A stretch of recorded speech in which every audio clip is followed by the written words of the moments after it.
Everyone, and welcome to Healthwatch. I'm your host, Carolyn Wilson from Ledgelight Health District.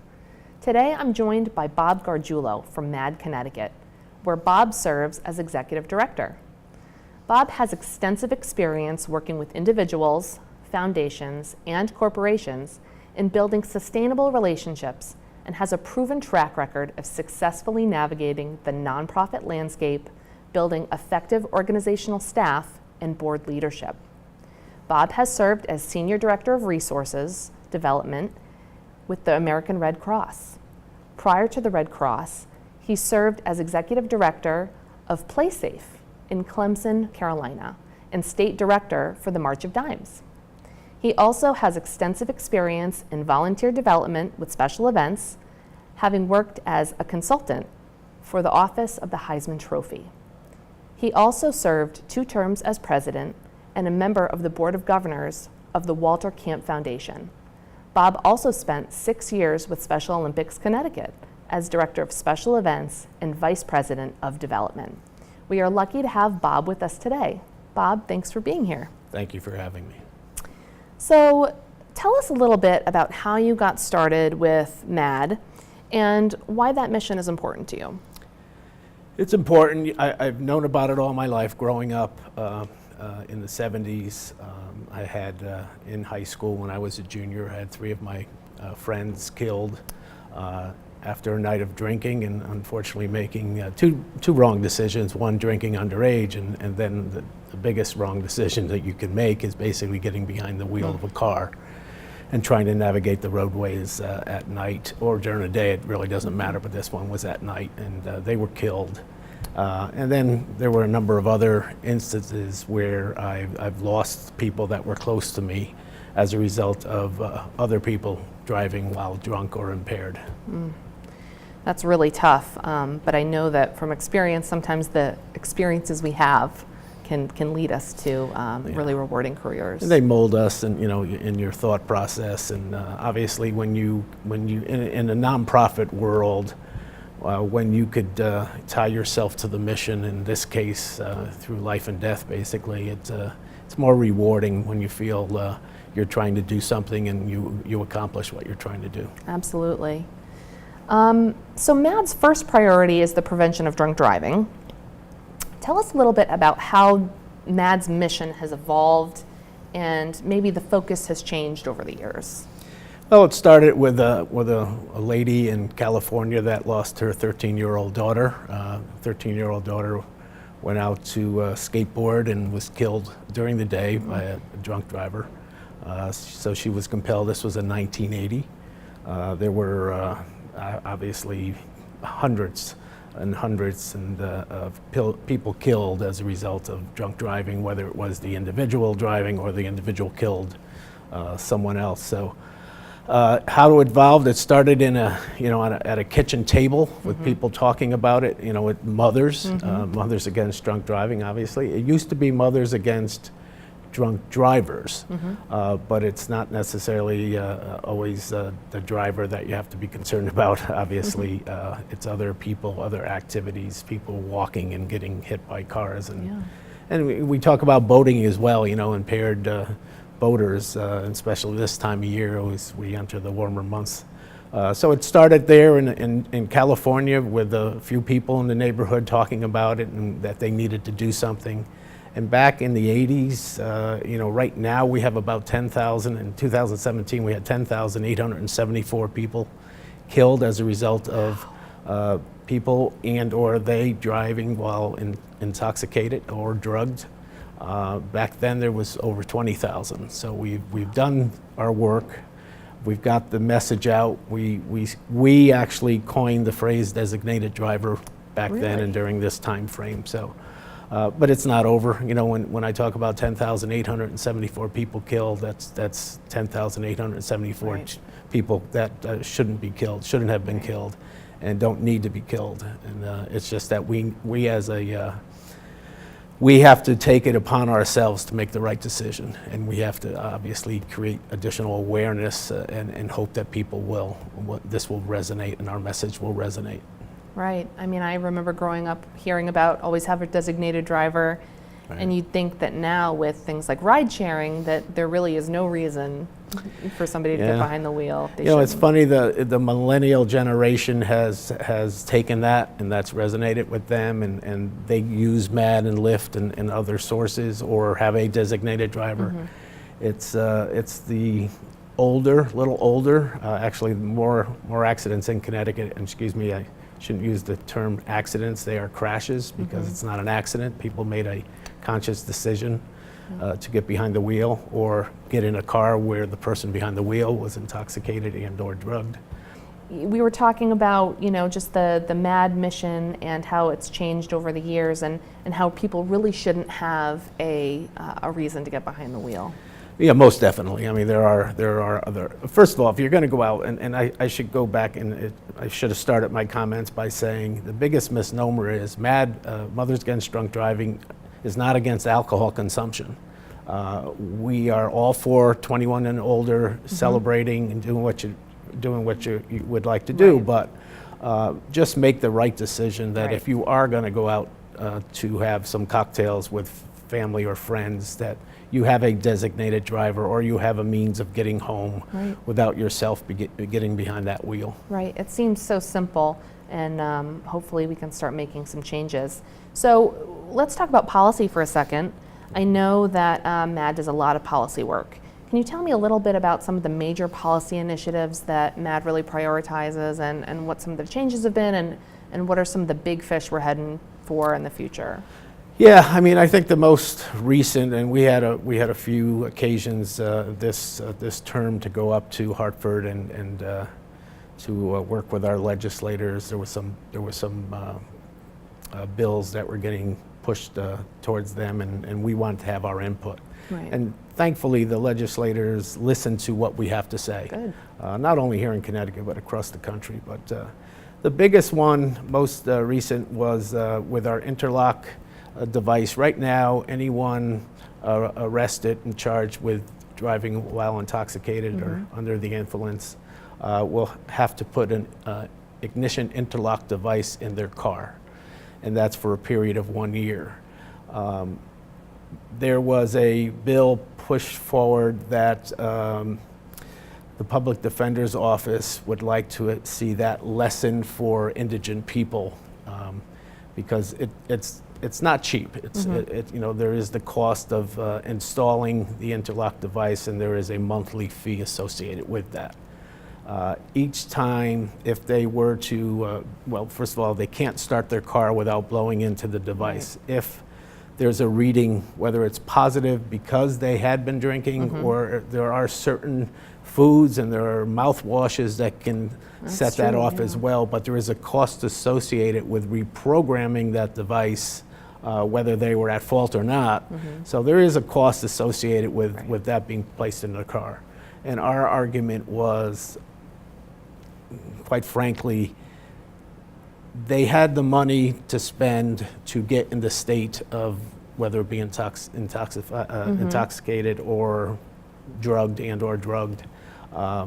So the funding, I mean, we shouldn't change anything, because it's proven across the country that ignition interlock devices are helping what we're trying to do, and we're saving lives by the use of that. Absolutely. And I hear every once in a while, you know, people debating the drinking age, and I know that that's something that MADD has really stood behind, keeping it 21 for a reason. Most definitely. I mean, you know, I'm not a doctor, but, you know, we have the statistics and we have the authority that tell us that the human brain is not formed entirely until the mid-20s. So when you're ingesting anything, and I don't want to say illegal because alcohol is legal, but not under the age of 21. Correct. That's affecting your brain, and it could lead to other issues down the road if that were to continue. Absolutely, yeah. I know that something that is paramount to MADD is victim services. You have the tagline, "No more victims," which is so important. What are some of the victim services that MADD provides? Well, anytime someone is injured, unfortunately too many are killed, we provide victim services free of charge to either the victim who has survived but may have to deal with some issues down the road, but also through the court. So as soon as they go to court, and they don't have to go to court, but we're in court for them as an advocate and letting them know what's happening with the offender, and or where they're representing a family, just notifying them. And it's also a complicated system when you get involved in the court systems. And we actually are the liaison between the prosecutor or defense attorney or what have you and the victim or the victim's families. And we take that as long as they need that. I mean, that is basically for life. Once you get through all that, and whether you were a victim or you lost someone, there's going to be occasions where, if not every day, where you're going to need support, and we're there for that as well. So we'll continue with an individual or a family for as long as they need us. Holiday time, birthdays, anniversaries, anything that we may set off a slew of emotions. So we're very proud of the fact that we do this 365 days a year, 24/7, and that it's all free of charge. That's excellent. That advocacy is just so important. So as you may or may not know, I'm a health educator and I work in prevention a lot. I do a lot of underage drinking prevention, so I'm personally a big fan of MADD. Recently, we celebrated Prevention Week here in Groton, and I coordinated MADD Power of Parents training, and I had the support of your staff to help me do that.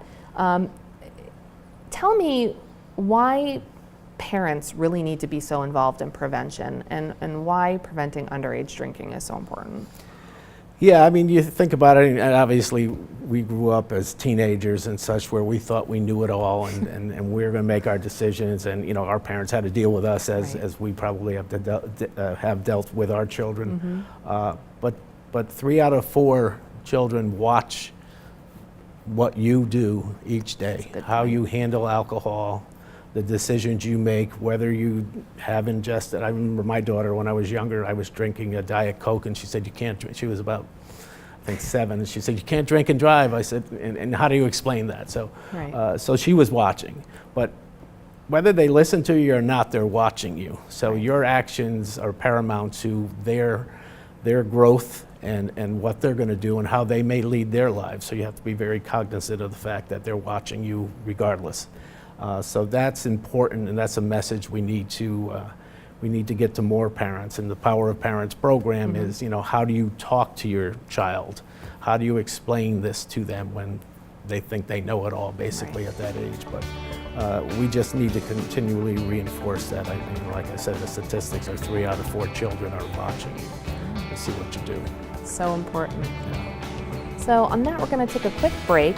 We hope you will join us right back here on Healthwatch.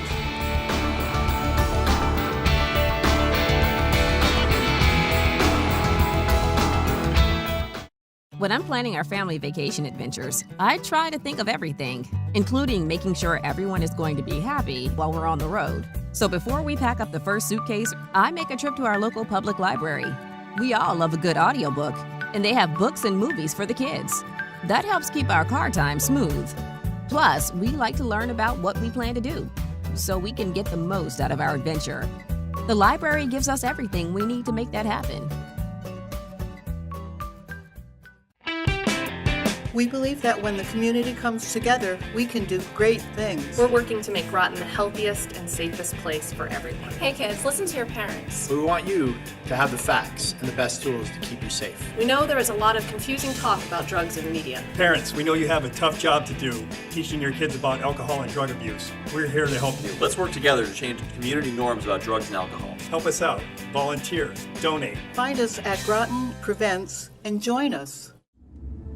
On average, I spend 8 hours a week on the road.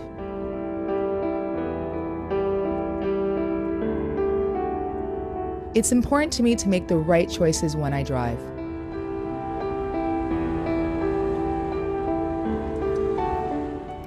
And she's the reason why I support MADD.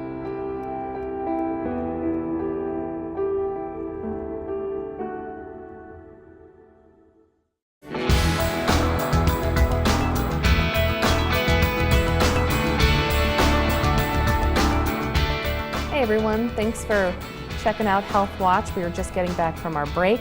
I'm here with Bob Gargiulo from MADD, Connecticut. So, Bob, has there been a change in the drunk driving rate? Are things getting better or are things getting worse? Overall, since 1980, when Mothers Against Drunk Driving was first formed, things have gotten better. We've improved the rate of fatal crashes or deaths as a result of consumption of alcohol by about 53%. But in MADD's eyes, if there's one victim, there's one too many. And in the last known statistics we have from NHTSA, the National Highway Transportation, 10,874 people were killed in 2017. And I may say 1,147 of them were 12 and under. Oh my. We know they weren't driving. So they either are, a captive victim within a car that's been driven by a parent or someone that's been drinking, or they were killed by someone else that was drinking. That's in this day and age, that's just unacceptable. Not so happy to say that Connecticut has the highest percentage of fatal crashes involving alcohol and or drugs in the country. Oh wow. The national average is about 28% of all fatal crashes. Connecticut is at 43%. Wow. So that's obviously, we know we have a lot more work to do, not only here, but across the country. People just have to make the right decision and stop making the wrong decision. You're obviously causing heartache for not only your family, but other families. Each and every day we lose 30 people as a result of drunk drivers. Wow, that's just horrible. Yeah. It's like most things, we just have to keep talking about it and keep working on it. Most definitely. So we talked a lot about drunk driving. Let's talk a little bit about drugged driving. I know that many people don't seem to think of it as a big deal or as dangerous. What are you seeing and hearing, and what's MADD's viewpoint on this? Well, it's just another misnomer. People think that it's better than drinking, and quite frankly, it's not. Anything that alters your mind affects the way you drive, the way you see things, the distance between cars, and what you think you can do and what you can't do, literally. So, our just like alcohol, if alcohol is legal as it is, we're not against alcohol. I've said that. We want people 21 and older to be able to enjoy themselves, but also make the right decision.